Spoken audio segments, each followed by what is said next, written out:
Hello YouTube, my name is the Nobody and welcome back to another interview with Stacy King. Hi. Hi, and this will probably be the first interview I've done so that that the person I'm interviewing actually knows more than me. I'm not by any means an expert, but I've usually been interviewing people that are like very new to the whole topics. How long have you known about this feminism, MGTOW, that type of stuff?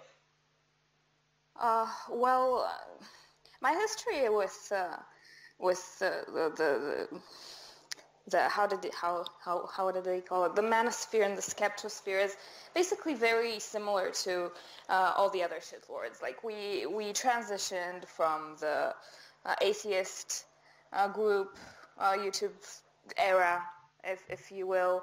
Uh, I follow for the longest time. I was just an observer. I've been a long time viewer of Thunderfoots, and I remember when he started talking about Anita Sarkeesian and Atheism Plus and things like that. And because I was very active in comment sections, not under this name, but my old account that is now deleted. I started seeing different acronyms like MRA and MGTOW and new words like misogyny and what was the word, androphobia and lots of like hypergamy, and I started Googling that stuff and YouTube searching it, and different things came up, and then Gamergate happened, and I followed that very closely, and I didn't become like really active and more like interactive with other people until I stumbled upon MGTOW. And the funny part of that was that the very first MGTOW video I commented on was by a guy, I don't know if he's still active, but he was a smarter version of angry MGTOW. Like he was that level of hostility, but with a lot more smarts behind it. So I go to Sexy MGTOW's video, and my dumbass basically does the whole no altar argument, you know. But not all women. Like you're wrong. And of course, like his reaction was just shut the fuck up and leave. Like this is not for you. Just fuck you. And that was my first hostile interaction in a comment section ever in my 10 years on YouTube, because I've been on YouTube since the star rating system and 10,000 subscribers being like a huge channel. And when do you think this whole anti-feminism thing became relatively mainstream? Was it around 2016, 15, something like that? I think it became mainstream around the time when Thunderfoot did his whole series on Sarkeesian, with the stolen footage, with taking apart her arguments, with the rise of Sargon of Akkad. Yeah, and A I big think part of like Gamergate. I think Gamergate pushed anti-feminism into the mainstream, yeah, and and I think like even before that, MRA has been a slur, but after that, you could actually hear some of the MRA voices and see like, no, they're not like the trolls and the idiots. They have legitimate points and concerns. And I believe that most anti-feminists, if they're not just anti-social justice, are anti-feminists. Like, I don't have any qualms with feminism by itself. I'm not a strict anti-feminist because, fighting for human rights is a good thing. And everyone has their own way of doing it.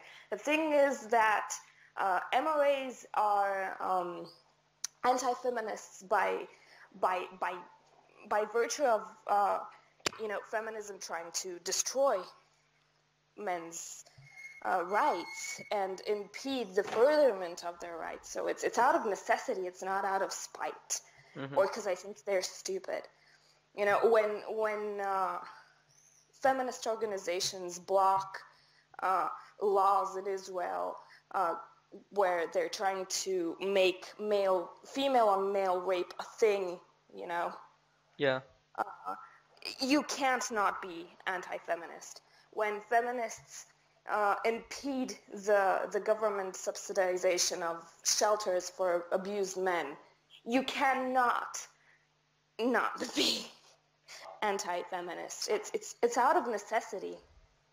Yeah, I agree. But what do you think the main like how do you think the public sees it? I guess the average person.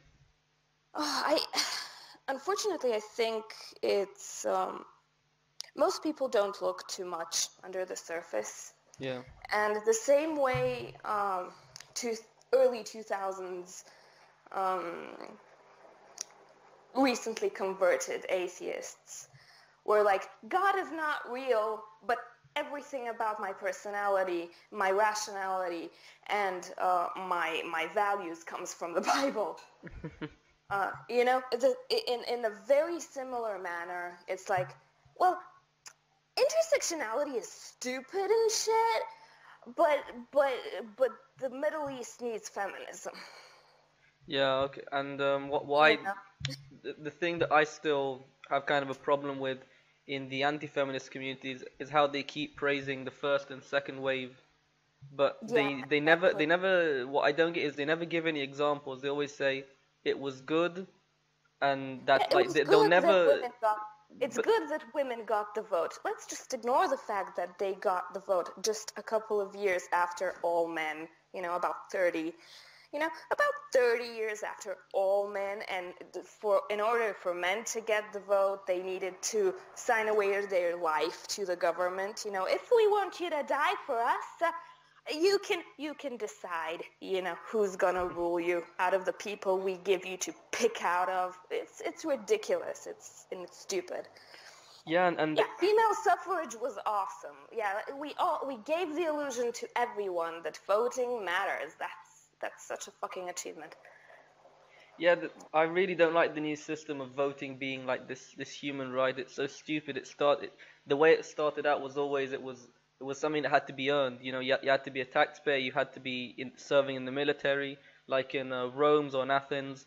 And those Rome survived 1,000 years. It was the greatest empire because I think one of the main reasons was the way they handled voting. They only let responsible people vote. It was basically just people that contributed, paid taxes, were citizens for about. Well, this is the Athenian one actually, but they had to be citizens like a third generation, I think. So they'd also vote in the best interest of the country, and those places were great empires, and now it's just any idiot gets to vote, regardless of if they have the draft, regardless if they paid tax or net tax. I really don't like that system, but it's obviously never going to be reformed. You're gonna have to. Well, we get back to one of the main arguments MGTOW has, that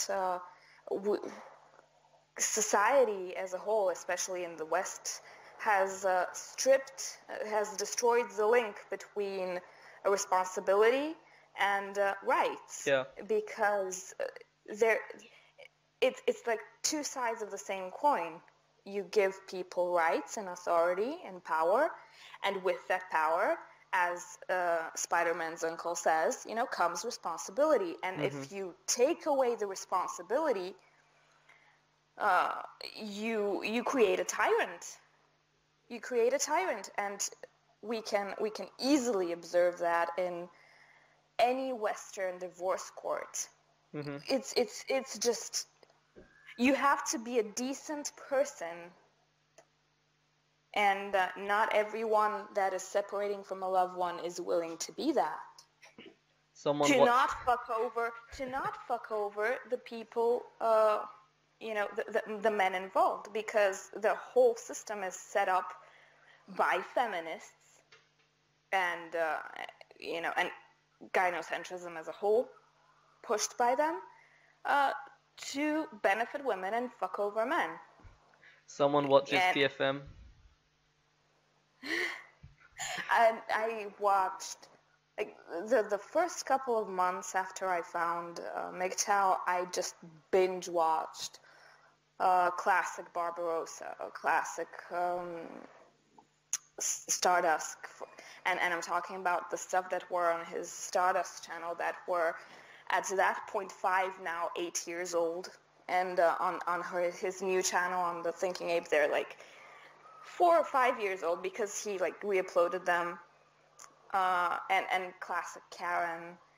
There was this boom that I missed of MGTOW videos way back when that are amazing and that hit the points way better than anyone newer has managed to. Probably TFM has managed to like expand and touch upon other things, but everyone else is basically repeating what those 3 people said 10 years ago right about now.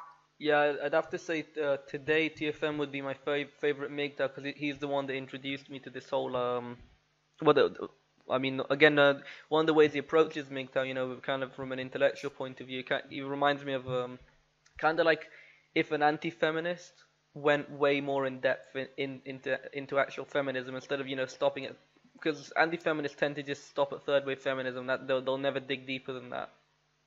It's like no such thing as gynocentrism. It's feminism that's the problem. Women have been brainwashed. Yeah, well, unfortunately, because of lowest common denominator law, what anti-feminism is reduced to at this point is the Barings and Andy Worskis of anti-feminism, which, like, the crux of their argument is, you stink, and yeah, you're a cunt. And that's it. They sprinkle in things to sound more informed and like better informed, but it's nothing new and nothing groundbreaking and nothing that hasn't been explained thoroughly beforehand. Yeah, definitely one of their biggest talking points was the wage gap, and that's been done to death. You can't go over that anymore. But, yeah, and the thing is, feminists at this point are like, yeah, but it exists, and like revealing their true colors as actual Marxists and not really. Like, feminism is just a side thing for me. I actually want equal results for everyone. And yeah, I'm sorry, I'm just riding the wave of my last night Twitter activity, because I realized that there are people online that seriously think communism is a great idea. Oh yeah, communism is good, and I'm like, please, just shut up, just shut up.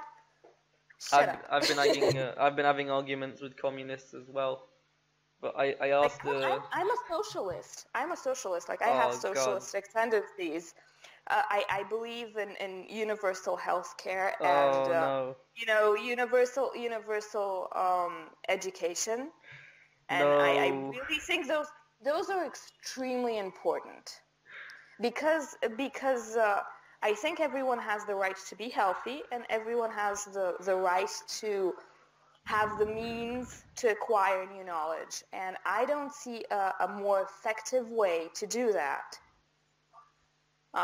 than these two things. I know they're not perfect, and I know they're not fair.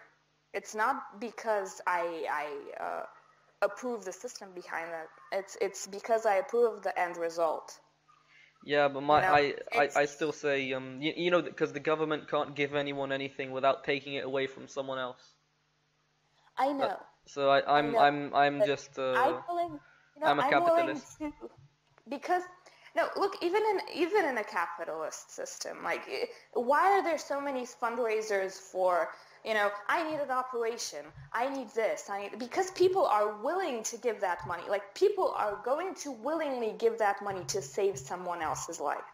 It's part of nature to want to help. But then why do you need socialism if people are going to willingly do it?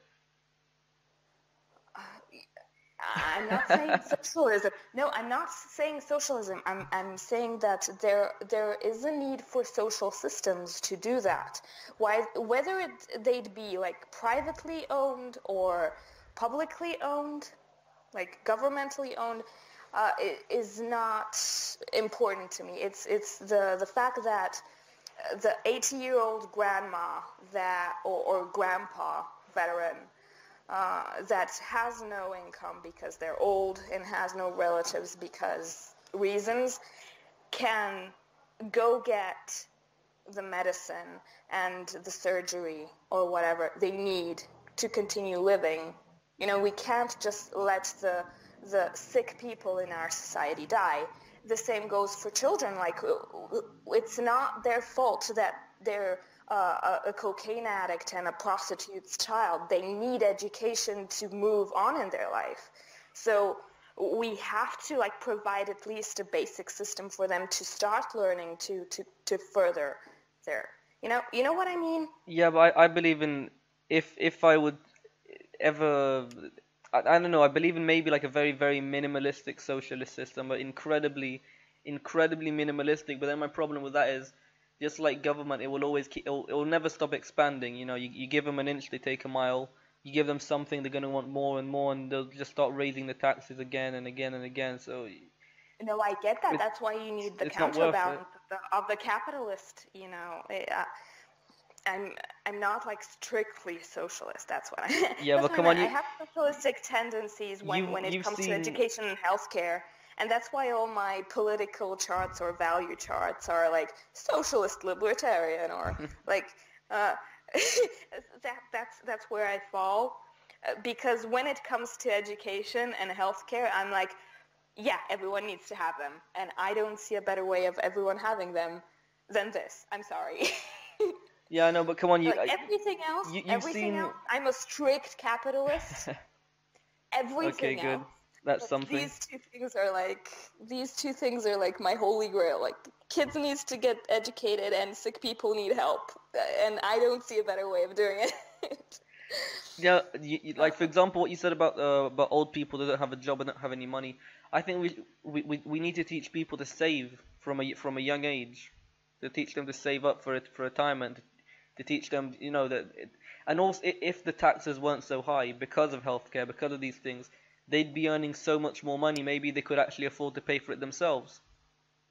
That is so sweet and idealistic, but humans don't work like that way. Like most people live for now. Most people live for like this feels good now. Like foresight is a rare thing, and unfortunately it's a teachable skill, but it's a teachable skill through failure. And sometimes failure crushes people to an extent where if you don't have a safety net, it's just like they're gone. And Yeah, I guess. it's not But humane. It's not humane. I'm a humanitarian. Like I'm like there is an extent, like human suffering is good to a certain extent, but after that, like you have to be merciful to some people because they can't do it. They they can't found do there's a pretty good system in China where the children just take care of their parents when they grow old.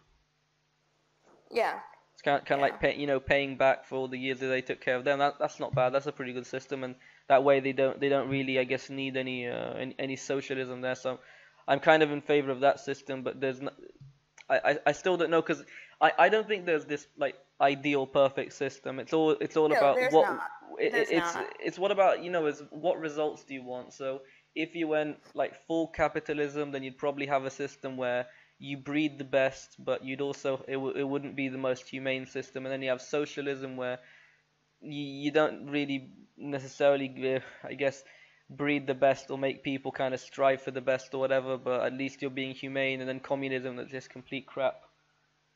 Uh, So it's really yeah, about the yeah, results you're looking for.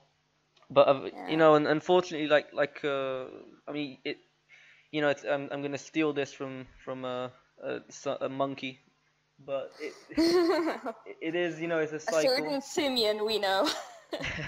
It's a cycle that it kind of tends to start off capitalist, go socialist, and maybe even eventually get to communism, but it'll kind of collapse somewhere between socialism and communism. The system maybe you'll have enough time to get to communism, but by then it'll definitely collapse. And I don't think there's any. I'm not sure if there's a way to just kind of keep the system like find the system and just leave it there, and have Yeah, it stay there forever. yeah. Well, I think we've gotten to pretty, like, I know it looks catastrophic, but compared to everything else we've had before, right now the system where you have two opposing teams where one pushes for one thing, the other pushes for the other, and they need each other just as much to balance each other out, is relatively good. And I don't know if you know about this. I don't know even what kind of experiment it qualifies by, but a group of people is always more correct than a single person. Like, for example, the thing I'm thinking about is, so they took this jar of pennies and they asked, like, a crowd of people, how many pennies are there in the jar? And, like, people fell on a bell curve. Some were very off, others were, like, spot on. But when they took, like, the aggregate, the medial, it was almost bang on. So as long as you have an outside input that is valid and validated, I think things will balance themselves out. I have maybe a misplaced and idealistic trust in humanity as a whole, but no, I'm hopeful. I have kids. I have to be hopeful for the future. I don't want collapses. Like, Well, depending on where you live, when they say collapse, and the collapse is coming soon, it could be in 100 years, because for a country 100 years isn't really that much time. So that it doesn't necessarily mean it'll happen in your lifetime. It's also obviously not taking into account any technological innovations that may prolong the inevitable. Who knows? I've even been hearing that the next generation is a lot more conservative. They save money. They're very traditionalist, that type of thing. And while I'm not, MGTOW, I don't really care for traditionalism. I prefer it. I definitely like it more than feminism. At least that's a sustainable system. yeah, right. Well, traditionalism is a safe bet. Yeah.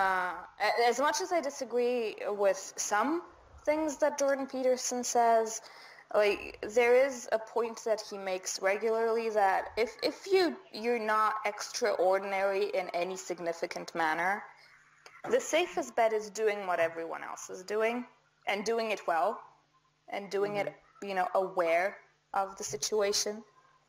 So yeah, that's why traditionalism is so popular, because it's a not a perfect but a working system Well, when I to say an extent. when I say And I don't like traditionalism, I'm talking about modern traditionalism. I'm talking about yeah, I'm yeah, talking yeah, about after the waves of feminism.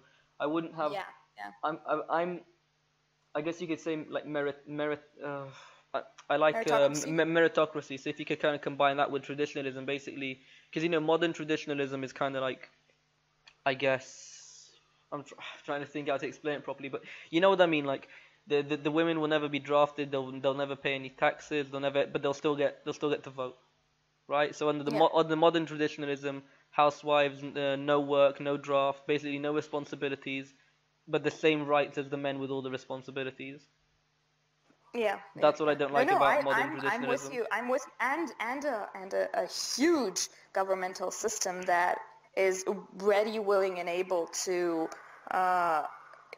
help that woman destroy the man providing, Yeah. at drop of a hat. And for anyone that disagrees, hashtag not all, but it's not all women. It's not like women aren't psychopaths, all of them, but the very few that are not only capable, they're actually assisted, uh, and and it's It's like, yeah, there's a loaded gun in this room. I prefer not to be in this room. I think that's a very sane argument to make. Yeah, actually, you brought up something I was going to ask you as well. What do you think of the idea of Nawalt? I've always said that it depends what the T stands for, like what the that is, because everyone has a different interpretation for that. Not all women are like that, and the argument that covers the most ground is all women have gynocentric tendencies. All women have female nature. All women are women, basically. So not all women are like that argument is a self-defeating argument, because it's like, not all women are women. Bullshit, all women are women. But then you have Well, except for Blair White. people that reduce the meaning of that to mean abusive psychopaths that just want to extract value and throw you away, which is very reductive. And then I would argue, like, no, not all women are like that. All women have the capacity to be like that, but so do all men. You know? Yeah. So to me, and Barbarossa has an excellent video on Nawalt that is like, I don't know, 8 years old, when he first like ran into the Nawalt argument. It's an empty argument. It's a deflection argument. It has nothing to do with the topic at hand, and is basically irrelevant. My idea, the way I see Nawalt is it's a spectrum, not a binary. The people have a tendency to think of Nawalt as something that's, binary, either she is or she isn't. I see it as she's more Nawalt-like, she's less Nawalt-like, that like that. What do you think? I don't see it as I don't see it as a noun. I see it as an argument. That's why I said it the way I did. No, but but when you say it like that, like when you turn it into a noun, sure, you can easily say that, if we're going to make it into a noun, yeah, you can say it's a spectrum. Some women are more gynocentric, some are less. Someone have, more female psychopathic tendencies, others don't. Your idea of a spectrum, like when looked at Nawalt as a noun, is absolutely valid. But to me, Nawalt as an argument, as the sentence, not all women are like that, is just a very empty argument that doesn't prove anything, doesn't mean anything significant. It's just like, yeah, and to me it sounds like, I'm offended. I've yet to hear your argument. Like, can you elaborate on that? Because I heard nothing.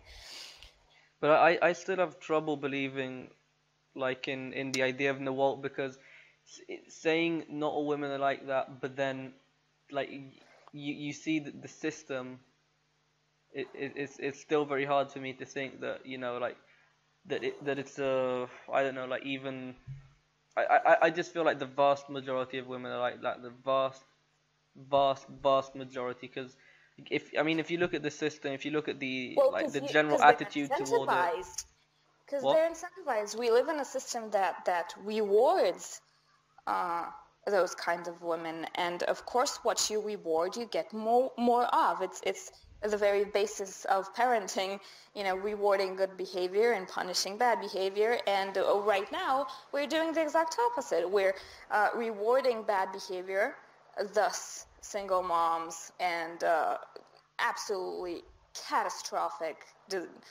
divorce courts, and punishing good behavior, because the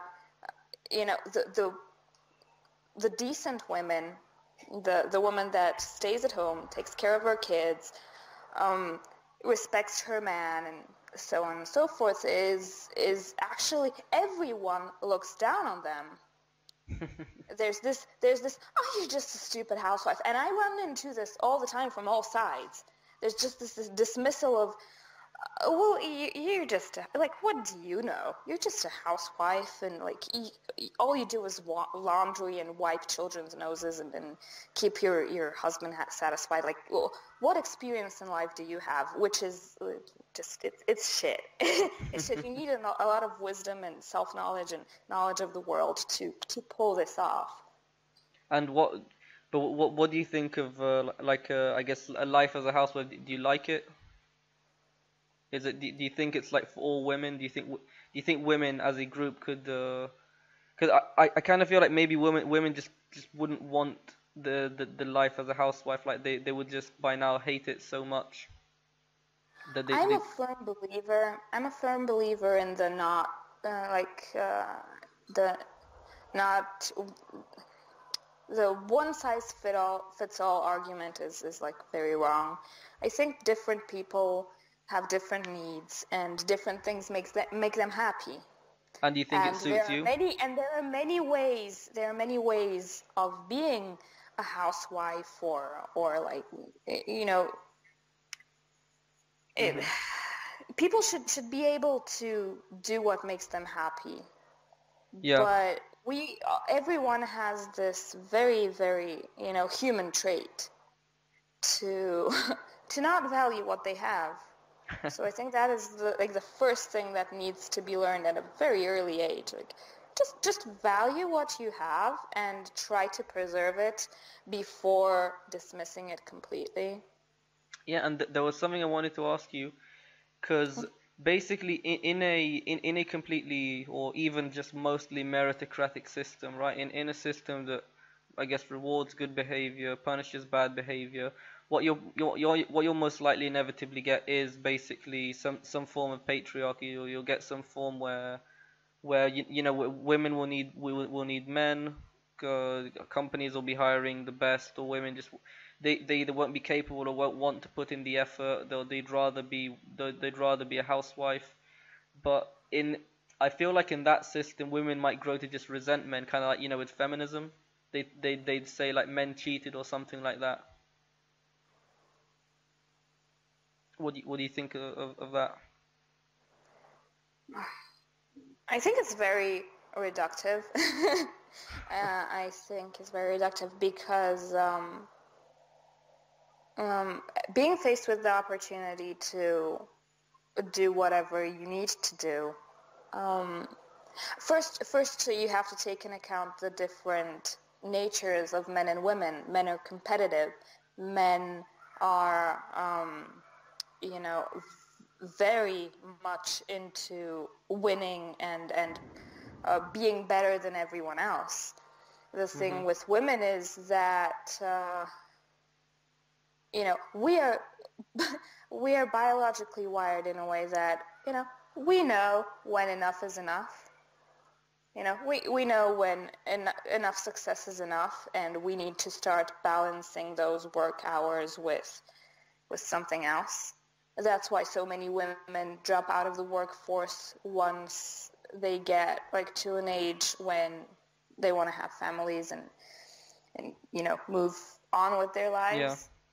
Because they've achieved, like, I've achieved a career. I could get back to it in a few years because my children will be children only for a few years, and they will need me now, not later. Like, later won't matter. So, but men, and especially the more successful men, they're like, I'm going to put in more hours. I'm going to work harder. I want a raise. I want a bigger raise. I want a bigger bonus compared to everyone else that will prove I'm better. And it's a very innate drive to be better, to be successful, with or without a female in their life. Like, I personally know MGTOWs that work their butts off, and at the end of the day, they look at their bank account and they're like, hell yeah, Yeah, but You know? that comes from that does come from wanting women, because you know, even though MGTOW, a lot of them, they might not want to get married but still want to date, or might just only want to date, or never, or even the monks, you know, as you said, you know, every woman has No, no, female no. It nature, has nothing to do. It every has nothing every to man do has with male women. nature. No, No, but it I'm has saying that. nothing to do with women, especially for this guy I'm talking about. It has absolutely nothing to do with women. No, so Uh, I'm talking about, like, just it's a because, drive that's. I'm saying it evolved from, you know, because men competed for women. yeah, I'm saying it's a drive yeah, that yeah, evolved from that need to compete for women. Even though he's not consciously doing it for women. He yeah. is doing it because of the because Because it of the evolved from the drive. biological, Yeah. yeah, the biological wiring. Yeah, yeah, yeah, yeah. Agreed, agreed. But overcoming your nature is a very complex thing that needs a lot of insight and self-control, and it's not easily achievable. It's better to pander to your biological needs and wirings and make them work for you than try to change them. You know, Yeah, no, it definitely, it's better to make them the work for same way you. the honey badgers are like, let's try to use gynocentrism for good. Let's try to use women to push for men's rights. You know, because women are. It's the same premise behind my channel. It's like I'm gonna hijack your brain to empathize with my voice, but actually you're empathizing with a male and seeing men suffering through a whole new perspective. Not that it works all the time, especially once you listen to the story and it starts sounding like an abusive lesbian relationship. Like, that's when the magic is completely gone. But uh, you know, not everything is clear cut. Not everything is only bad or only good. Everything can be used as a tool to achieve stuff, and Yes. nature is just one of them. Okay, yeah, definitely. But coming back from the point I was bringing up before, do you think in a, you know, as I said before, in a meritocratic system, men will obviously be the ones that get more resources, get more money, they'll be more successful for one reason or another. And do you think that like you know, the rights could be 100% equal, there could be absolutely no discrimination, none of that, men would, as I said, men would still achieve more? Do you think that women would grow to resent that, and again just, you know, again ask for feminism? I don't know. I don't know. First of all, I don't think it's achievable. I'm definitely not an egalitarian. No, me neither. So to me, like a purely meritocratic equal system is just like a pipe dream that is like, let's treat everyone as if they're equal, but they're not. Like, they're provably not. It won't. The illusion of equality is stupid. No, no, I You don't know, I don't I mean think it should be a push for fairness, and if people receive fairness, I think they would realize it and not resent it. It's like, how can you resent your own life choices? You did this to you. Don't resent it. yeah, but when I'm talking about what's it called, when I'm talking about like a egalitarian meritocratic system, I'm not an egalitarian myself. I realize equality Mhm. is completely stupid. I'm talking about equality of opportunity, and I'm talking about, like, you know, the not fake equality of opportunity, like not giving everyone the vote, giving everyone the opportunity to earn the vote, but not Mhm. just giving them the vote. Not everyone's gonna have equal rights. Give people the opportunity to earn those rights. Mhm. Mhm. That's Mhm. what I'm talking about. Not just like handing, because when anti-feminists say, you know, equality of opportunity, as I said, they usually just want to stop at third wave like third wave Yeah. feminism, but Yeah. ignore second, ignore first. Those were fine. No evidence, or no evidence needed. Like that kind of thing. But no, I'm talking about, like, way back before first wave, all of that. Like, kind of, I don't know, cancel all of that. Try to remake the system. Like, what would you think of a system that is as I said, meritocratic. Not everyone has equal rights, but they have the opportunity to earn those equal rights. Like the perfect example again, the voting.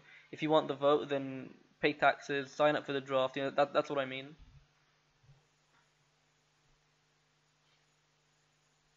There will always be people that will be resentful. Like unsuccessful men will also be resentful. Yeah. It's like you can't escape that. Like envy is a very intricate part of human nature. It's like it's unavoidable. So yeah, I guess yeah. Like seeing the end result and seeing we've made everything equal. Why is everyone not equal? Is gonna like there will always be people that either aren't motivated enough or don't have the capability to achieve greatness, that will just, resent the people that do have, the capability and the stamina and the self-control to do it. Yeah, it's the the So, tyranny of the weak. That's why even though communism is constantly failing, there's still people that support it because communism. It's a mindset. It's not exactly. just an idea. It's the way people think that if the system isn't, if equality isn't fair, then let's just rename equality, change it to something else. Yeah, yeah. Now I closed my talking points on the phone and I closed them. Closed it back just a second. Oh right, okay. So another thing I wanted to ask you about is what do you think of rape culture? Oh, I recently made a video about it. What do you think of rape culture? I think it's a bad thing when it comes to rape. Like rape is bad. Don't do it. Don't rape people. Oh, okay. But uh, what rape culture under feminism means has nothing to do with rape itself. It's about social engineering. It's the whole thing they're selling, like they've always kept selling. It's like men are bad, masculinity is bad, being male is bad, and anything that would coerce a woman into wanting to have sex with a man is bad. So rape culture. I went through a university's list of symptoms of rape culture, and I was just like, this has nothing to do with rape. You're not quoting statistics. You're not quoting prevalence. You're not talking about focus groups. You don't even touch upon female on female rape, male on male rape, female on male rape. Female on male rape doesn't even fucking exist. Like, why would it? You can't talk about rape culture and rape is bad, but it's only bad when willing women do it with men. Like, that's ridiculous. Yeah, I made a video on that as well. I covered the laws that showed that it was basically there's no such thing as female on male rape because that's the way the laws are designed. Which is horrific because I've talked to several men for my stories, and some have just asked me, just don't put this part in the story, but I need to get it off my chest. But in one, I've included it when it's clearly rape. They've had an argument. He doesn't want to be touched. He doesn't want to talk. He just wants to lay down and sleep because he has work in the morning, and she just forces herself on him and makes him achieve erection, which is achievable. It's a mechanical thing. It has nothing to do with mindset or willingness or consent. You don't have to tell that to a man. Yeah. No, the thing is, it's such a rare and shameful thing. Is that it sounds very weak, and it sounds very like, why didn't you just push her off? Well, maybe today you don't want to fight over a stupid thing all over again. Maybe, You know, the mental abuse is so brutal that you'd rather, you know, lay there while she gets off on you than, you know, go through the whole, you're worthless, you're not even a man, you're just, it's like, my ex fucked me better than you. You know, it's a real traumatic and sad thing. And it's extremely unfair that not only feminists, but most people in their heart of hearts don't see it as a real thing. Yeah. It's like erection equals consent. No, it doesn't. And it's way more stigmatized than he held me down and fucked me. Yeah. You know, the stigma behind she made me do this is like it can't even compare to it. It's a whole new league of masculinity and sex shaming and gender roles and expectations of masculinity. It's horrible. See, that is one thing feminism gets right, but it gets it right in the most horrific way. They're like, yeah, the status quo actually isn't the status quo, so let's fight for the status quo because we think like we're the new counterculture. You know, when yes, there are expectations and gender roles and things that are holding many people down that needs to change, like social attitudes, but you're working against that. You know, you're not working towards it. It's a bit fucked up. The same way I have these friends, like they are a gay guy and this male to female trans friend. We had a podcast together and they're like, yeah, heteronormativity exists. It's a thing. People should be aware of it. Is it bad? No. Yeah, passing privilege exists. You know, it's a thing. People should be made aware of it. Is it a bad thing? No. So wait, but what do you mean by passing privilege, like from father to son? That's what you mean? No. Passing privilege in the trans world is when you've transitioned so well that the people around you perceive you completely as the other sex. Oh, okay. That is passing privilege. So Being I guess able Blair, to like pass, Blair White, like Blair White. Blair White. Yeah. She has passing privilege. That's why she has fanboys, and that's why she attitudes towards her are way better than towards Dennis. What's her face? His face, like Riley Dennis. Riley Dennis. Yeah, but that when I was talking about like rape culture, that wasn't really what I was gonna ask you about. Do you think there's rape culture in the West? It's kind of the question. Oh no.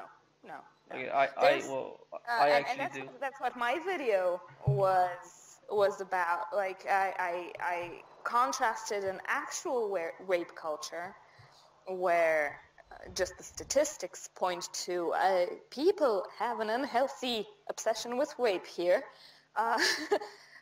compared to the West, like both social attitudes, punishments, prevalence, the people doing it, you know, how the victim is handled after that.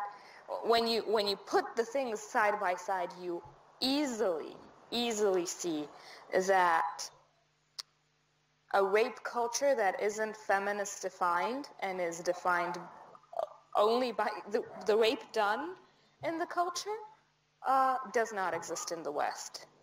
Are there harmful attitudes? Probably. Are there, unhealthy stereotypes? Sure. Is it a shameful thing most people keep secret? Of course. Human nature. But, and it's a huge but, when it comes to statistics and reality and the amount of rapes happening, it doesn't even qualify.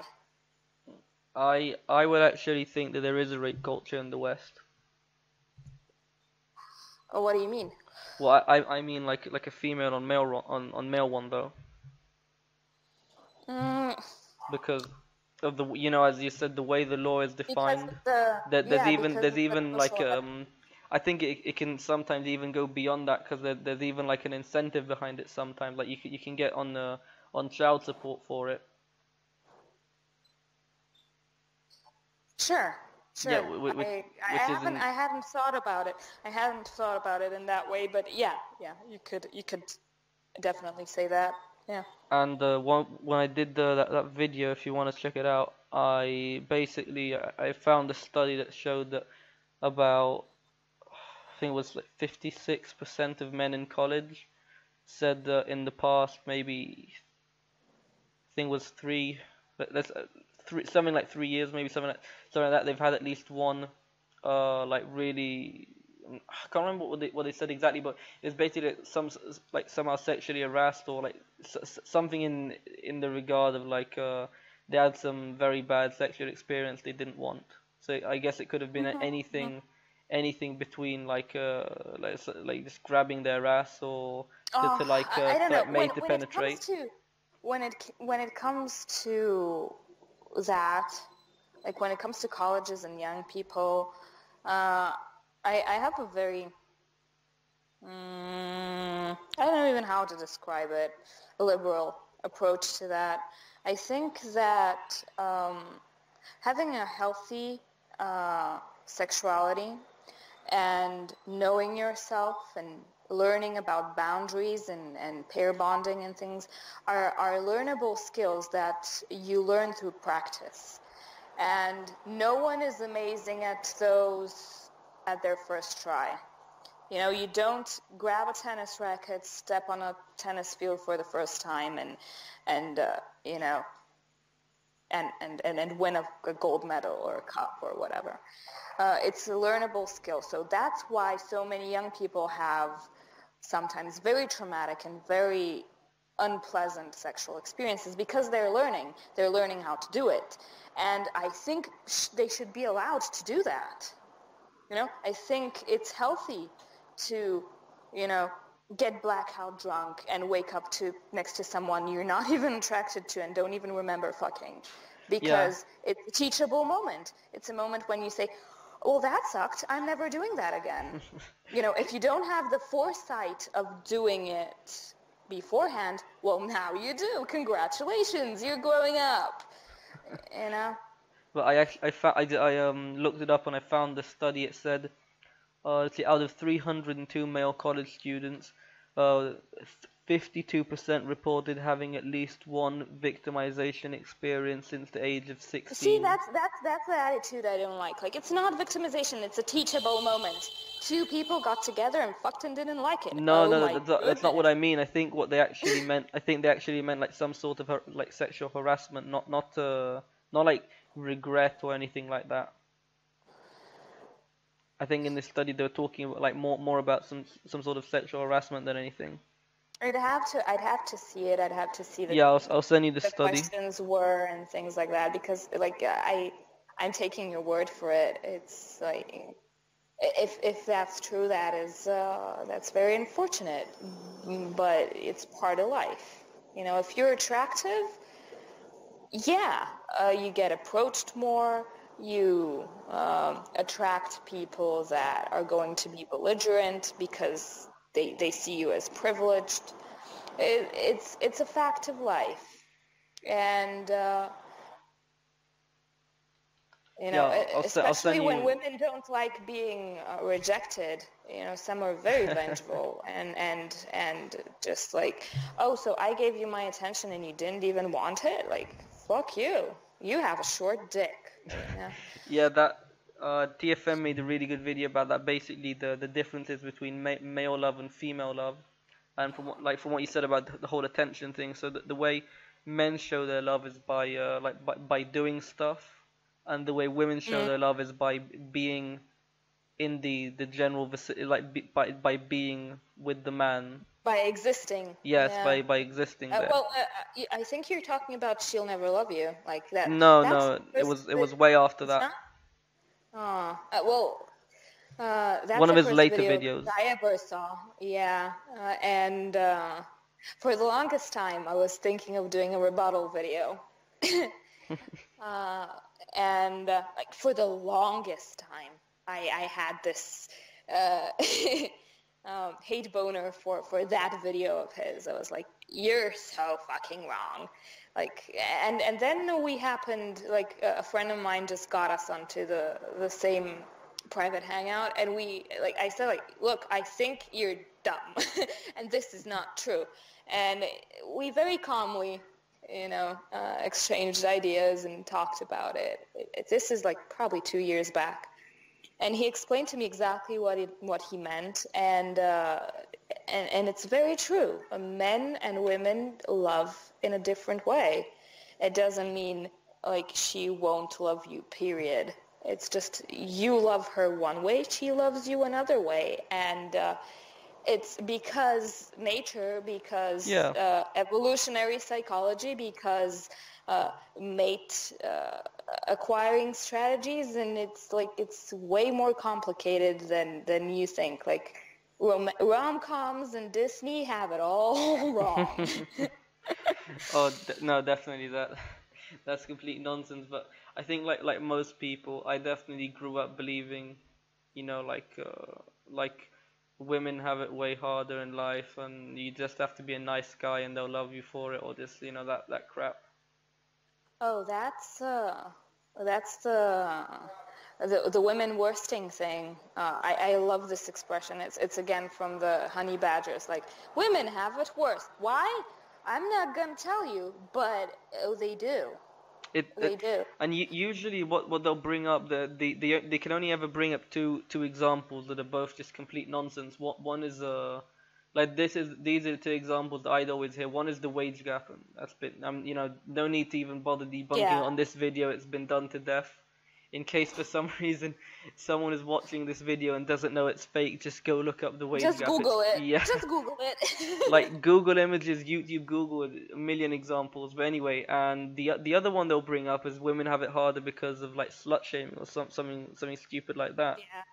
But Yeah, and gender roles and shit. like it doesn't seem like the people that slut shame tend to be women. The men's tend, like they say, men slut shame. Men tend to like sluts. It's just that they're not gonna marry one. Exactly. They're not gonna marry one, but Yeah. they don't mind hanging out with them, being with them Yep. for a while. But Yeah. Yeah. like and again that the whole slut shaming, that thing comes from again evolution. There's actually a very good reason for it, and I don't know if you can't remember. I saw this on MGTOW 101 channel. It really really freaked me out. But apparently the like if you have a kid with a woman that isn't a virgin, then your kid is not going to be 100% yours. Or no, Oh. like 50% yours. No, not 100%. Obviously not 100%.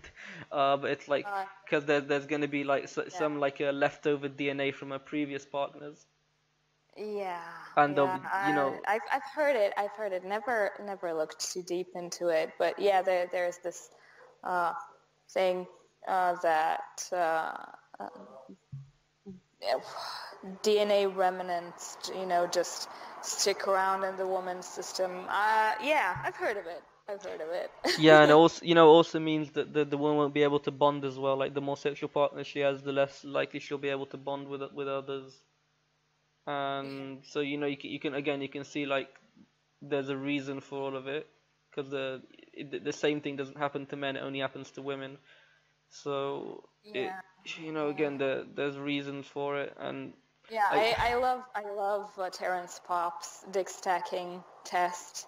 Like if she fails the dick stacking test, like if the platform is high enough for her to have a serious injury, something is not cool. Like a few previous partners, yeah, why not?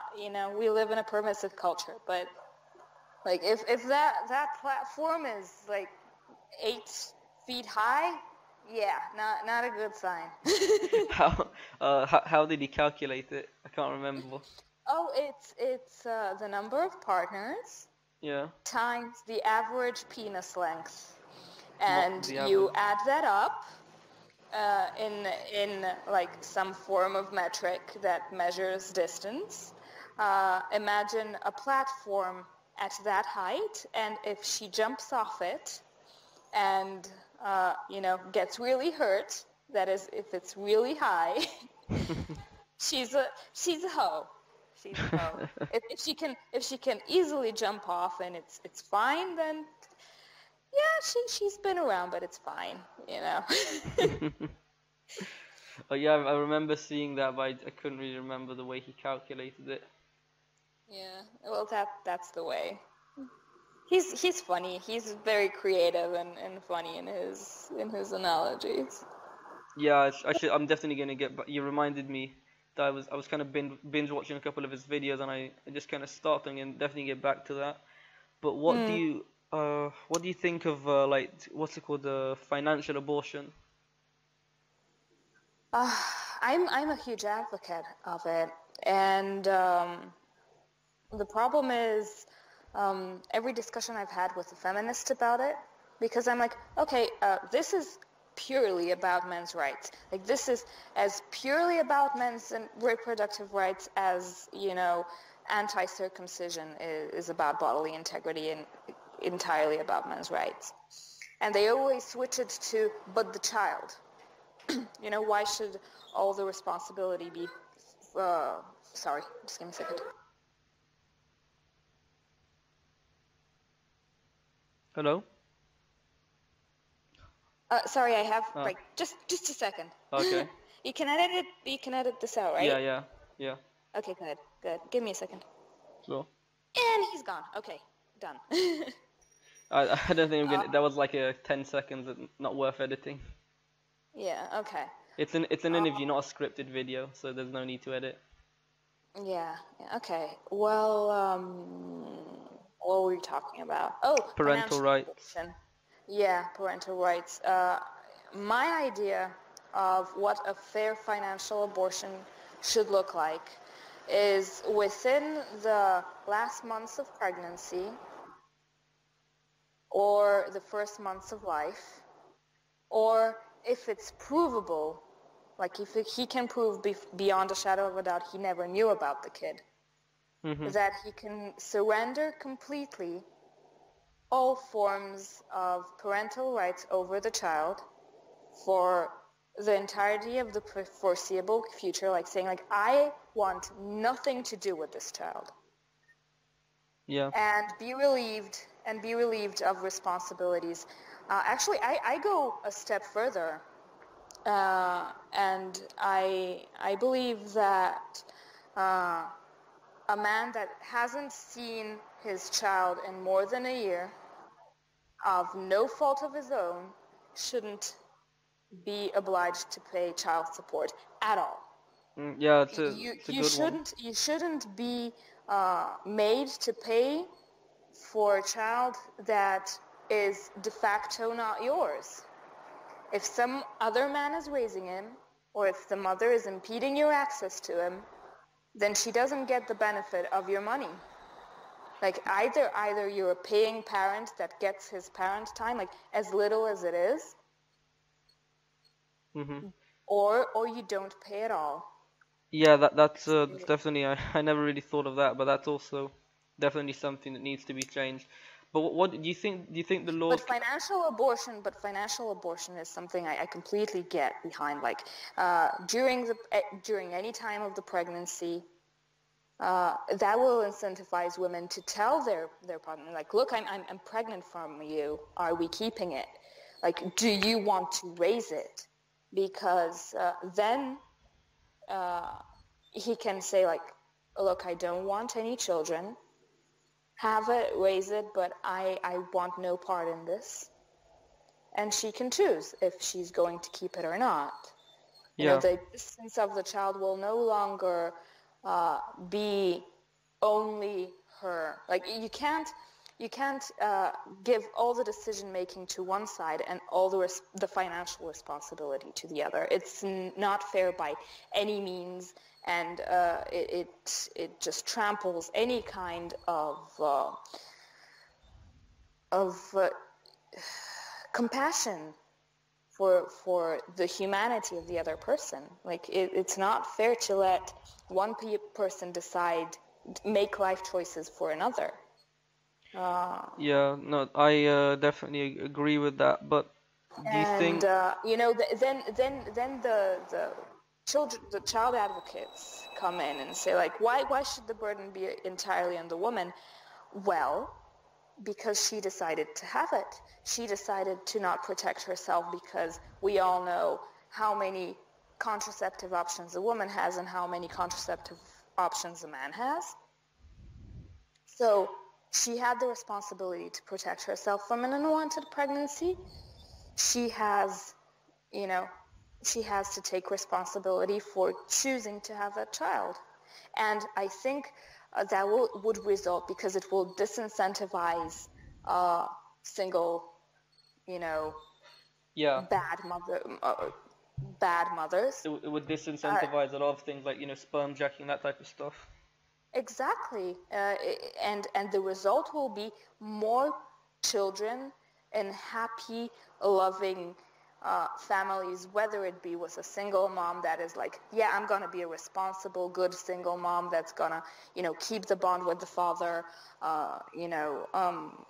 work her ass off to make this child into a good future citizen and so on. Because here, where you don't have such a giving social system, that like you can't live off child support. You can't, like, neither social nor the one that's awarded from the court. It's just too little money.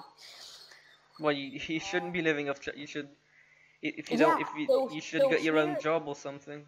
exactly, here single mothers are actually, uh, all of them are working. All of them keep their children in school. Uh, it's not that there aren't as many. Like my own sister is a single mom, but she works two jobs. She's very, very attentive. She tries her best to keep the father in the picture. Uh, and then you look at Great Britain, where it's like, I don't need no daddy. Like, I'm gonna get my paycheck from the door. Fuck it. Uh, It's stupid, and it's not healthy, and it's bad for the kids. That's what I was getting at, because feminists' first reaction is, but think of the children. I am thinking of the children. I'm thinking of the future children. Yeah, the ones right now will be very majorly fucked over. Yeah, But single mothers are not a stop. good place to raise. They're Yeah, not good for children. exactly. Like, let's stop it. Let's disincentivize it. Let's make sure the future children don't get fucked over like the ones right now. No, I agree. But Hmm. do you think the laws can ever be changed properly, or we're just gonna need some sort of collapse first? I think that with enough social traction and awareness, and enough people of both genders getting behind it, it is achievable. Uh, because, we're going to breed ourselves out of existence, even if there's no collapse, you know? Uh, Yeah, Less and less women want to get into relationships, less and less men want to get into relationships. Everyone is scared of the other. Like, women are scared because all men are rapists, and toxic masculinity is a thing. Men are scared of women because, uh, because yeah. go watch the MGTOW video. Like, go watch the MGTOW video and like, be done with it. It's stupid. And it's not healthy.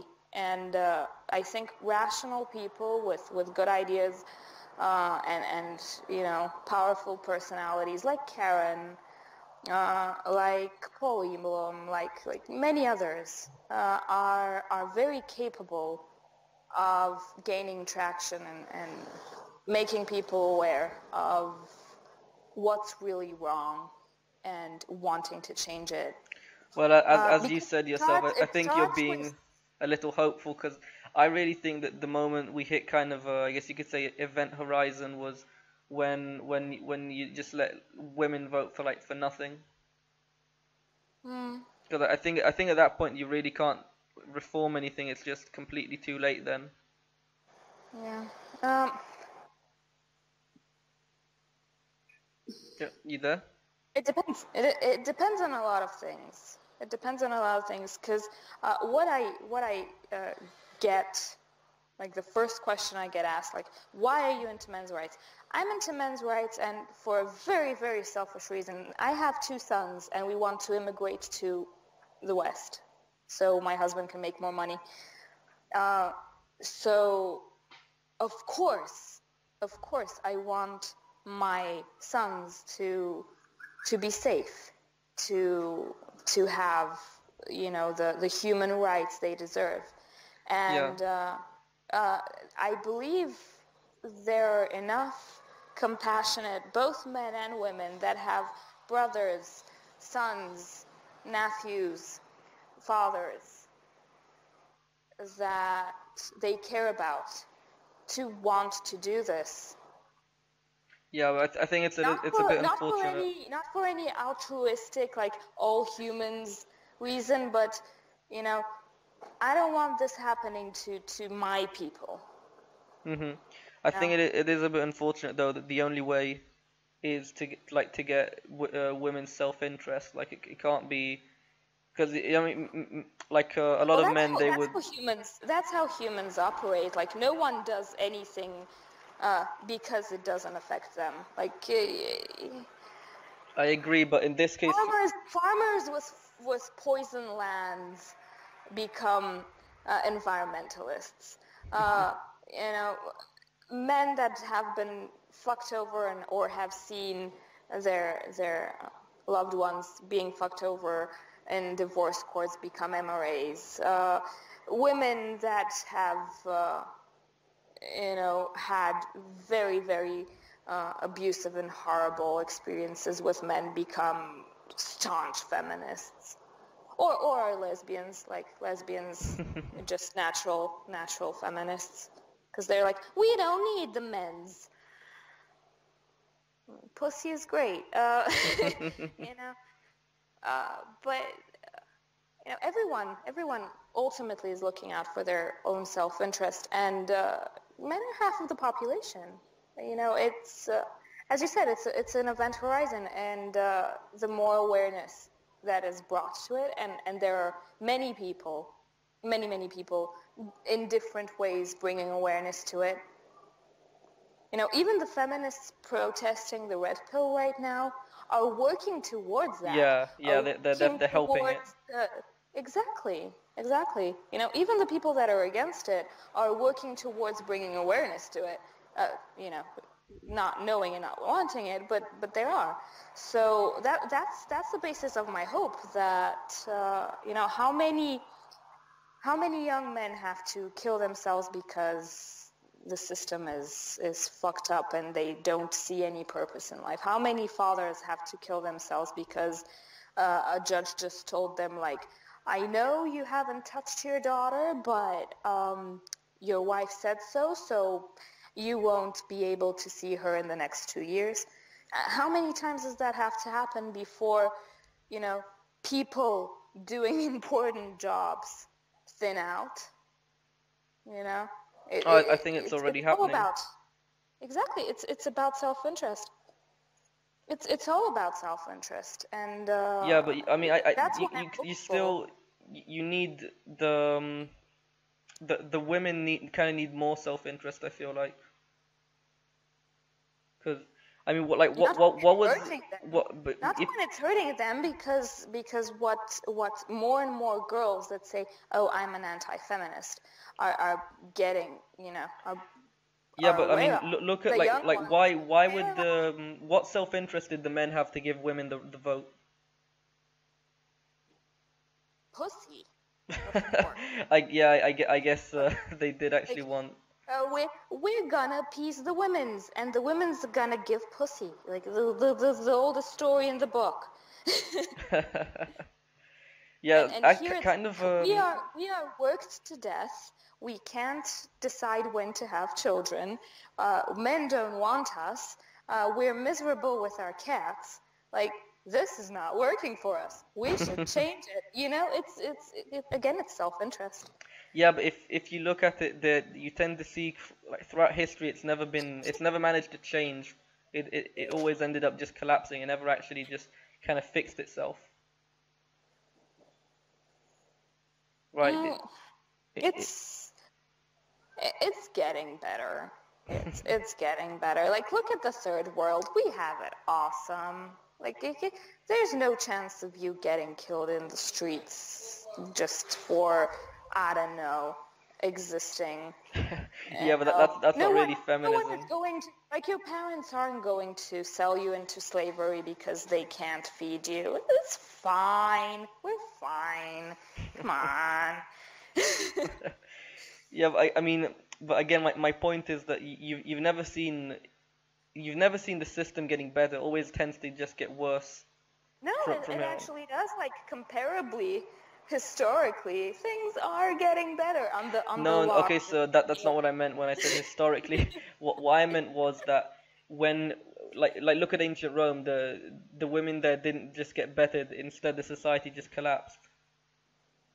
Yeah, well, it didn't just magically get better. Remains to be seen. Remains to be seen. I don't know. I guess. I don't see the future. I don't have enough, life experience to have like any authority on what might happen. And it's better to go into the world with an expectation of good things, because having a bad attitude creates a self-defeating, way of living. If you start off with, oh, this is unachievable, you are very, very likely to not achieve it. If you go into something with the attitude of, this might actually work out, you have way higher chances. It's about a mindset. And since it's so uncertain and so unpredictable, because we're in a very unique moment in history. Yeah. I prefer to go in with the attitude of, well, it could get fixed. Why not? Why not? I like to look at history. We landed someone on the moon with a computer with the calculating power of a modern day calculator. Like, what? Why not? I guess, yeah, as you said, you are very hopeful. Yeah. But I don't know, because I mean, if you look at the laws also don't really seem to be getting any better.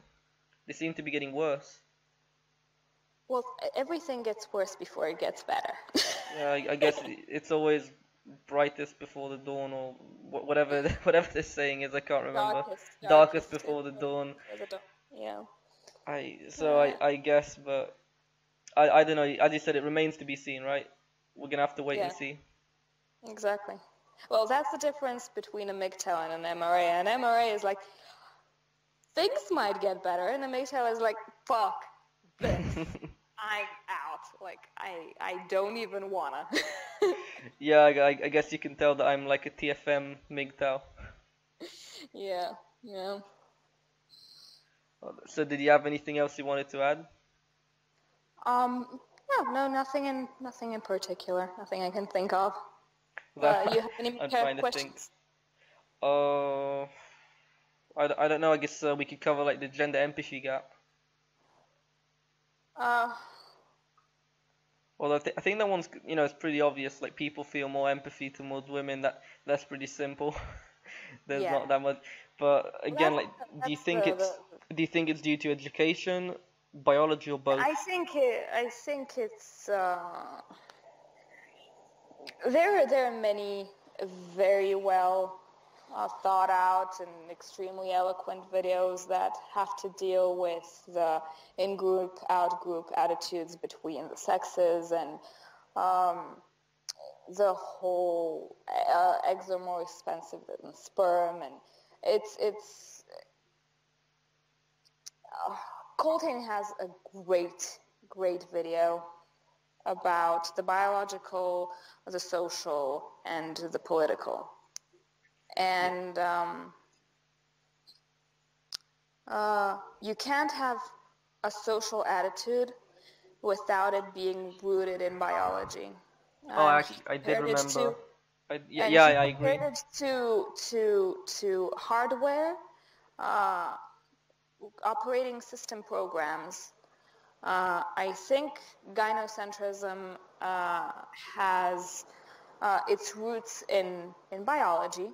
It's part of the hardware, so it manifests in social attitudes and systems in the operating system of society. Yeah, Then you definitely. have, feminism and stuff like that that are just, programs working on top of a social system, an operating system that is Yeah. rooted in biology. So I'd say both, but when you talk about social phenomena, you're basically talking about biology. They're Yeah. not,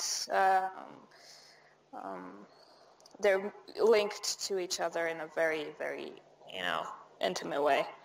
Yeah, and I did actually remember something else I wanted to cover. We'll cover marriage quickly before that, but the thing I wanted to get to is female anti-feminists. But yeah, again, it's just I have marriage on the list, so let's just go over it really quickly. Marriage, obviously, complete cancer. What do you think? Yeah, don't get married. There we go. Kids don't get married. That's coming from someone that's been married for 10 years. Don't do it. Just don't, Yeah, and don't and do it. and you're still married, right? I am. And Okay. I'm fighting tooth and nail to keep it this way, but it's hard. Like, even before the laws and uh, the divorces and the society, like, even before that, taking two people and living together and coexisting is horrible. It's exhausting. It's no, look, if you want, if you're aware and willing that it's going to be a job, it's not a state, it's not a prize, it's not a thing that just exists. It's a job. Being married is a job, and your job is to make another person happy while simultaneously incentivizing them to make you happy. And it's very complicated. It takes lots and lots of work. And it's gonna be very messy and very sad and very horrible at least half of the time. You know, if it's very rewarding, it's like having a child.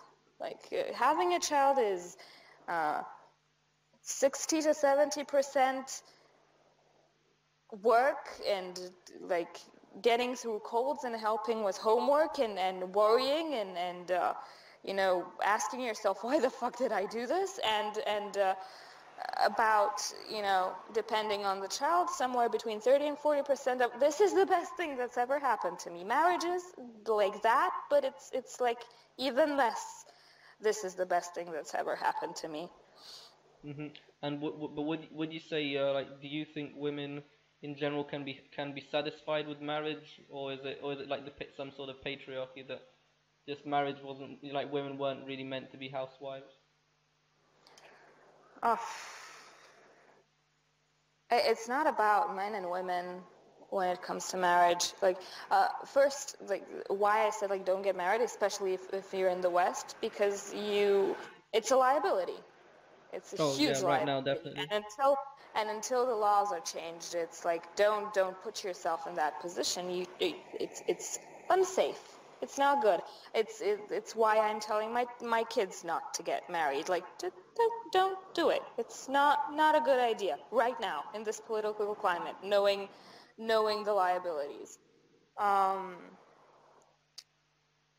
but on top of that, it's really, really hard to be happy with another person. It's super hard to be happy on your own. It's twice, maybe even like exponentially more hard to be happy with another person. So yeah, you know, Yeah, I agree, but humans. it has its pros, it has its pros and cons, and it's not a yes and no question. That's the problem with marriage, you know.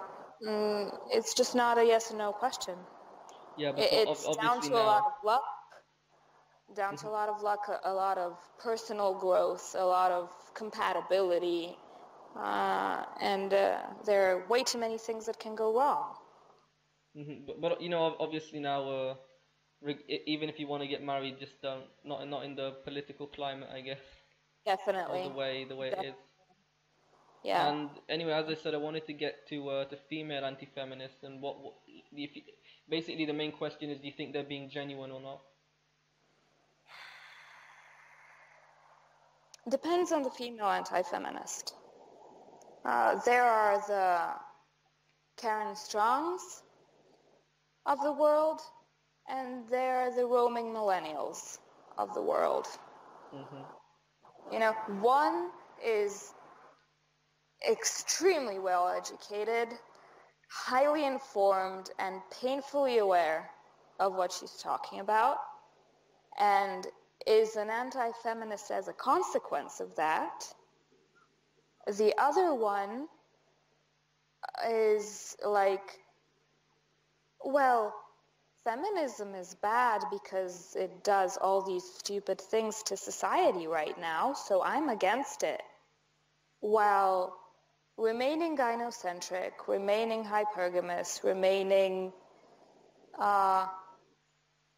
not necessarily feminist, but not as aware of what they're talking Yeah, about. basically gynocentric is the thing. Basically, like the comparison I made in the beginning with the recently converted atheist. I'm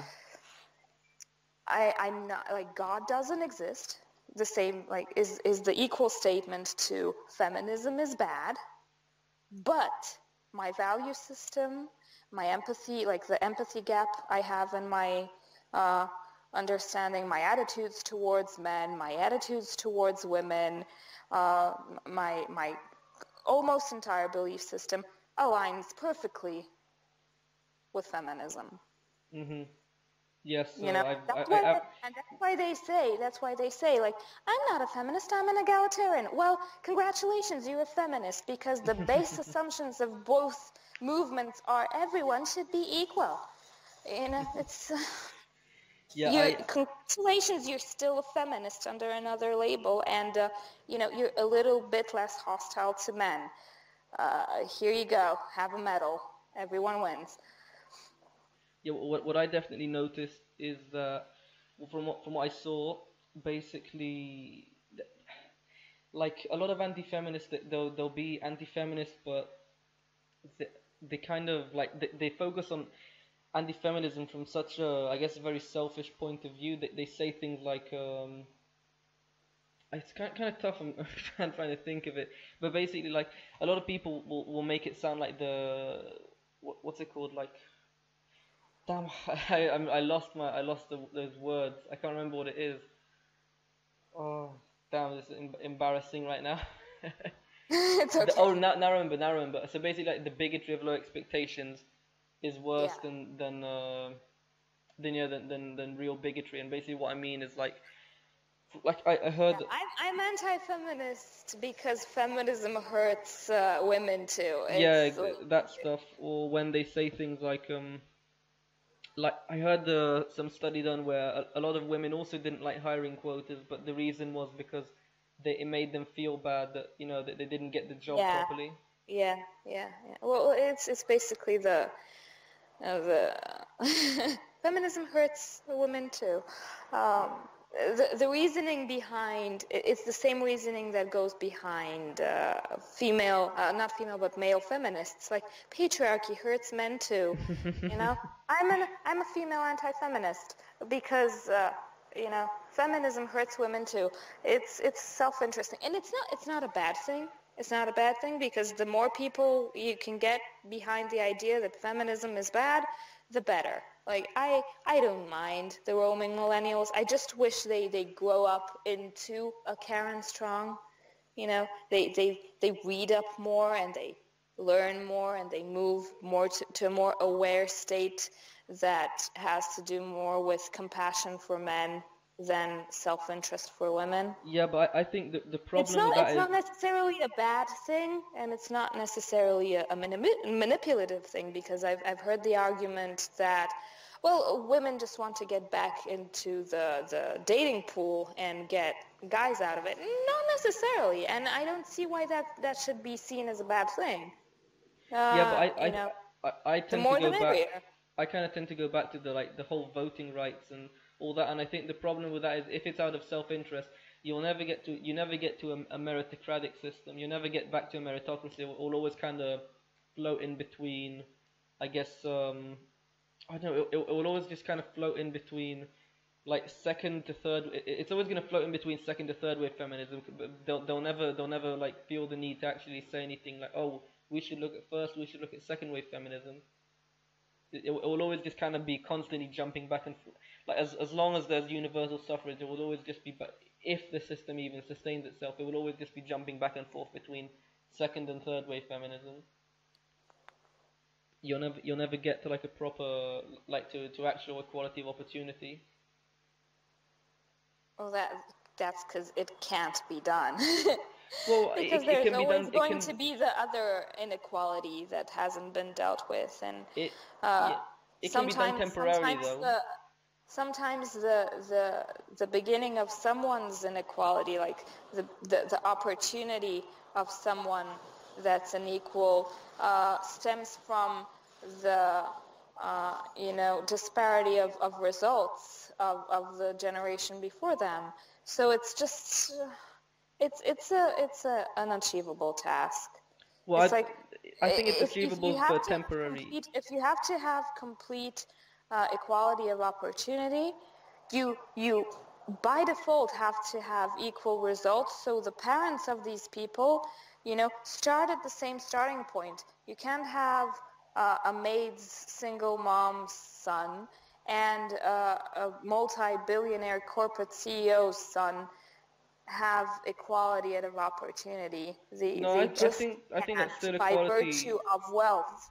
I And think that's still equality of opportunity because the parents before them had the opportunity to give their sons and daughters a I guess better opportunity. That's their problem for not giving it to them, and before that they could have given them better opportunity and so on and so forth.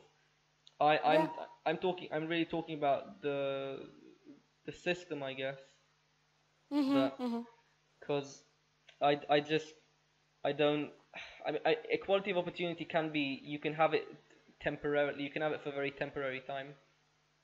That's what I mean. Like, I guess I think it's what TFM call the soft patriarchy. Like, kind of Yeah. after the collapse and after it goes into like I don't know, zombie apocalypse mode. Then for a short time, Yeah. I guess it would be kind of be like patriarchy out of necessity. Like, why? Kind of like you'd have women that you'd have the same opportunity, but again, as I said, they'd probably end up just deciding to be housewives. I guess like nothing was stopping you from getting a job, right? Uh, well, No, no depends on how law. you. No. No one is telling me like don't work. It's just I think my investment in my children and being there for them, and on top of that, I am actually working. It's just a part-time online thing. Okay. I consider that kind of sort of a job that fits well with my schedule and everything. I've just Yeah, been lucky enough to have an audience.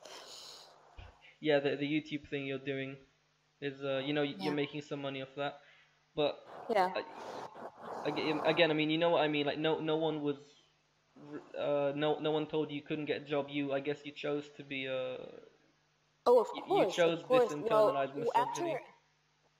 after I had my firstborn, when he was 1 or 2 years old, like the moment my maternity ended, we sat down and we thought about it, because it's like it's it has to be decided by the two people living together. What are we doing next? Because I can either go back to work and we'd have a slightly higher standard of living, But, you know, this child will be 3, 4, 5, 6 years old once in their lifetime. You know, what is more important? Where does the balance lie? It's about values. Like, different people have different values, and the lifestyle that aligned with my values is this. Would I like to have a nice, cozy office job where I go and giggle with my coworkers and have like breaks and stuff, and you know, go to team buildings and meet new people and shit like that? Sure, I'd love to. It's just not as important to me as knowing my family is eating home-cooked, healthy meals every day. You know, I know that my house is cleaned properly because I've done it, and not some maid I've paid that will just brush things under the rugs. And my children have my values and my way of thinking because I raised them, not some governmental system or their grandparents. And those Yeah. things are way more valuable to me than me having, you know, me making money and working for someone else that might turn out to be an asshole, that's just like some asshole boss that, you know, wants things done for yesterday, even though he's going to tell me about them tomorrow. Okay. And I think we covered the topic of like female anti-feminist pretty well. Pretty much Yeah. I mean what I expected. But what do you I'm sure you've heard of Diana Davis, and what do you think of her? I'm not sure. I'm not sure. I like her attitude. I think she is very pro-male, and I think that is something very respectable, and we need more of it. To me she I kind of don't, but seems more red pill than Karen Strawn even. mm, that's where I prefer. I not only because she's become a personal acquaintance and like kind of a friend, but just because I think Diana sometimes goes a bit further, and she's more into drama, and sometimes strays away from like core stuff. It's I think she has her value as an MRA and an anti-feminist. She is very, very red-pilled. I think just sometimes her way of doing things aren't what I'd do. Mhm. But, you know, I respect her a lot. I just don't agree with her all the time, which can be said about almost everyone ever. Yeah. Yeah. Okay, so I think was there anything else? 'Cause I think with you, since I guess we both know MGTOW stuff. Oh, Yeah. actually, we didn't actually talk about MGTOW that much. So just I guess this will be the last topic. What do you think of the MGTOW philosophy and the MGTOW community? Um, well, that's a long, long. I have so many things to say. Well, I think it's a good thing at its core. I think it's a great gateway into understanding the system better and knowing how to protect yourself better, because we live in times that are extremely hostile to men. And Mhm. it's only understandable and commendable that there are people out there that are willing and able to provide the knowledge needed and encouragement needed to, uh, help other people protect themselves. Yeah. And what That do you said, think? Oh, yeah, that sorry. said, uh, the community comprises of many, many different people. And I say that as a person that knows personally probably around 50 to 20 people. from all parts of the MGTOW spectrum, and has hung around comment sections for like at least 2 or 3 years. Mm-hmm.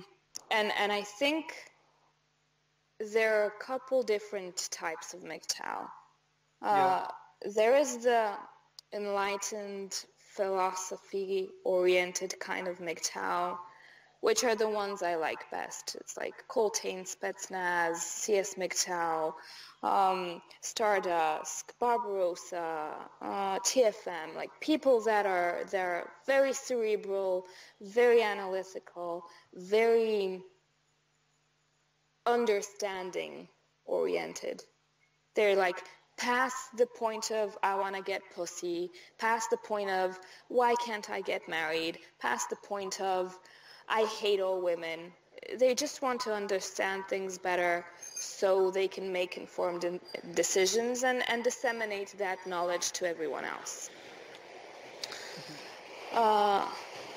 Then you have the divorcees, which, and for them it's like a mourning process. It's like, I wanted this to work, the system is stacked against me, it's feminism's fault, fucking divorce courts, fucking even evil women, like, fuck everything, don't get married because marriage is horrible, I can tell you personally. Yeah.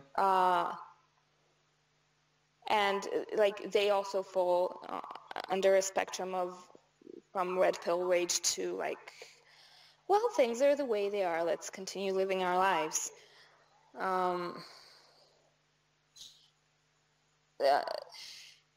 And then you have a very like amorphous group of people that are not that knowledge oriented.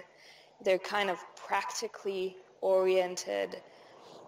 And I think MGTOW 101 and Sandman fall under that. They never go into deep pseudo-scientific way of explaining and analyzing things. They just deal with the social aspects of it and talk about feelings and happenings and things like that, which has its value but is not as deep. Yeah, but they're the ones that get MGTOW known. They're like the gateway drug, so that's fine. Yeah. They And popularize it. unfortunately, because of the this is the only space, like MGTOW is the only space where criticism of women is allowed and goes unpunished. And I don't think it should be punished at all. It's the only safe space for talking critically of women. And that, unfortunately, attracts genuine misogynists. Yeah, it will attack them, I guess, from both sides. Yeah, people that are just toxic people, sometimes mentally ill, because I've known of a couple of people that have either a drug addiction or like alcoholics and people with legitimate mental disorders that are on medication for it, that are attracted by it because they genuinely hate women because of long traumatic histories of abuse, starting in very early childhood and going throughout their lives. And that is the most, like, anyone that points to MGTOW and laughs points at those people. And that's why I don't talk about MGTOW too much, because I know that even the loudest, most obnoxious voices, like angry MGTOW, I personally know, like, we started out as friends once upon a time with that person, and he's shared many, personal stories with me, and I know where that vitriol is coming from, and it's not funny. It's really sad and really bad. That's why I don't talk about it, because what they do is horrible, looks very bad, and shouldn't happen. Like, it shouldn't be incentivized. Pure loathing of a whole group of human beings never led to anything good. Look at the Holocaust, and any other genocide that ever happened. Well, I don't think a genocide is going to happen, though, so don't worry about that. Yeah. But you understand my reasoning behind it. Yeah. But I think, that the problem is too many people see only those people. Too many people see only the pure misogynists and say, like, why don't you control your group, all the quote-unquote good MGTOWs? Because can we, at least have one space where criticizing women is permitted? Can we do that? Of course it's going to have its extremists, but we need this. And I understand all of that. And it's really funny because people that criticize MGTOW are like, how can you defend people that hate you? And I'm like, they don't hate me. I have friends that definitely don't hate me. I'm pretty sure. Mm-hmm. It's not a hatred, and it's really sad that any criticism of femaleness is condemnable. Mm-hmm. What type of MGTOW would you say I am? I don't know. I haven't like I don't know too much, but yeah. I haven't been out there long enough. Yeah, it depends like how deep into things you look, but it's Well, actually, right now I just do a lot of like mostly what I'm doing. I've done like five videos that are kind of like politics / MGTOW, and then the rest are just gaming and interviews. It's because the other videos, I don't have to tell you they're tough. Are you? Like I don't know you well enough to know, but what kind of MGTOW are you? What would you say you are? Like, which category do you see yourself in? You're definitely not a divorcee, so that goes like pretty fast. I'd like to think of myself as, I guess, the TFM type MGTOWs, although like as much as I agree with them, I don't know how much I wouldn't say I actually contributed anything. Like I don't think I necessarily added anything to the discussion. I didn't really I didn't really add anything in particular.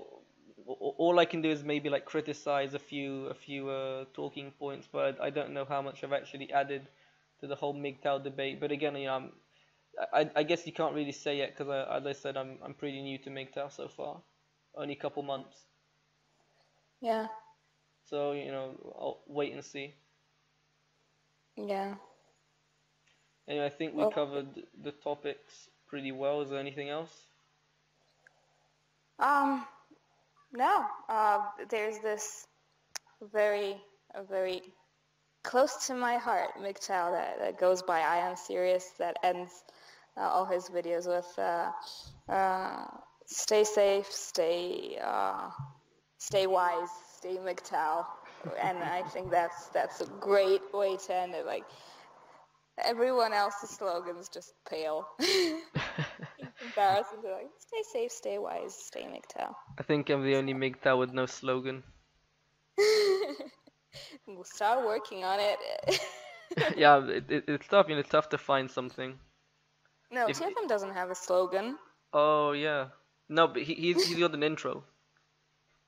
Oh yeah, he does. Well, that builds up over time. Like with the growth of a channel, you learn new skills. You add little elements. You become more aware of how to construct a video, and it's a learnable skill. My channel's not growing too well.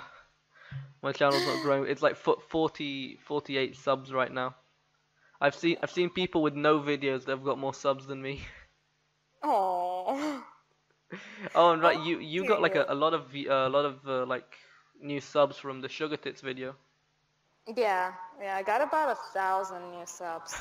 Nice. And the funny thing is, I get it like many times now. Like, oh, you're known, like we know about you. I just didn't know you make videos, or I don't know why I didn't subscribe until now. It's just like, oh, that's awesome. I'm famous, but no one subscribed to me. That's awesome. Uh, Okay, so anyway, I think we're gonna end the video off here. Uh, Thank you guys for watching, and hopefully see you in the next interview. Bye.